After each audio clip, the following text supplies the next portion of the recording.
Nga video mga idol, board pit lang yapon mga idol, no? So, di amay posporo mga idol, kalingawan tanig sumada, kung pila yun ka board pit ning posporo. So, dara ang measurement mga idol. Ako na nang gisukod ganiha. So, ang thickness is 15 mm. Din width 37 mm. Then length 50 mm. No? So ang atong formula, board feet equals thickness measured by inch times width measured by inch times length measured by foot or by feet over 12. No? So kay metric system man ang atong sukat mga idol, bugamit tag conversion, direct conversion lang, no? Ug mao kini ang conversion. 1 inch equals 25.4 mm.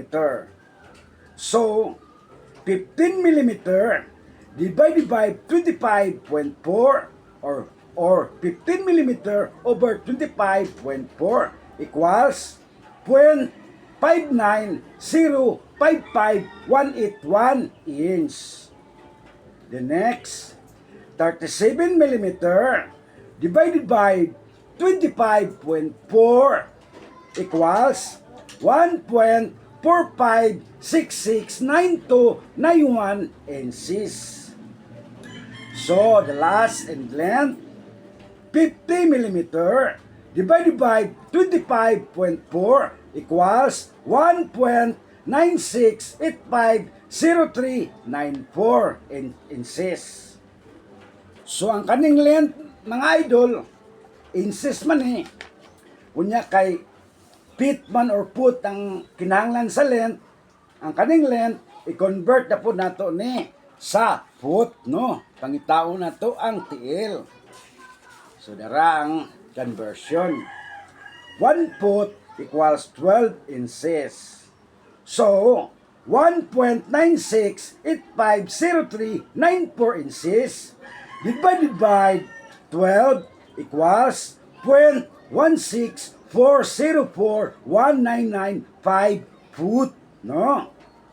So, mao to ang conversion. So, mao ni ang atong English system measurement. Thickness is 0.59055,181 inch.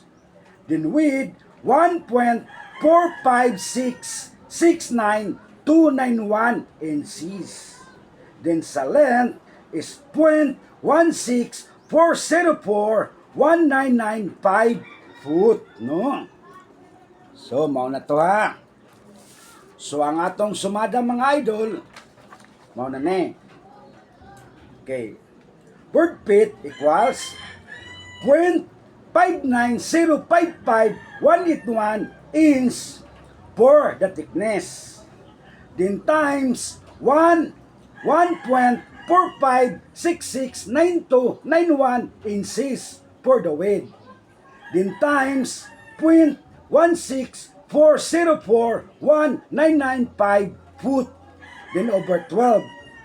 So ang total, baba tayo, 0.14117558 over 12 equals 0.011759795 board foot, no? So ang posporo, ang volume sa posporo in terms of board feet is 0.011759795 board foot, no?